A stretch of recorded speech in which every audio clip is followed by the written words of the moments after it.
আপনার পায়ে সমস্যা, পায়ে ব্যথা, আপনার পায়ে অসুবিধা, আপনার ডাক্তার সাহেবের কাছে বলার সাথে সাথে উনি সিল বানায় নিছে, কাট করে সিল মেরে দিছে, চেয়ারে বসে নামাজ পড়বেন।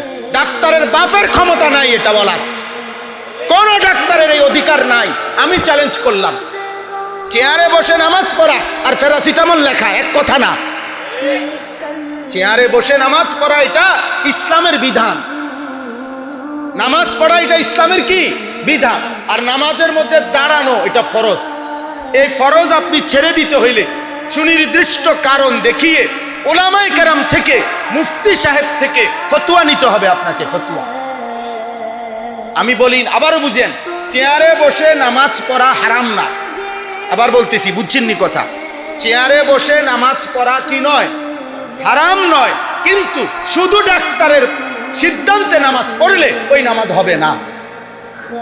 ডাক্তারের এটা অধিকার নাই, এটা একটা ফতোয়া, এটা প্যারাসিটামল। কথা বুঝেন নাই আমার? চেয়ারে বসে নামাজ পড়বে লোকটা, না বসে নামাজ পড়বে না দাঁড়াইয়া পড়বে, এটা কি ওষুধ না ফতোয়া? এটা শরীয়তের একটা মাসালা না? তো এই মাসালা আর ওষুধ কি বরাবর হয়ে গেল?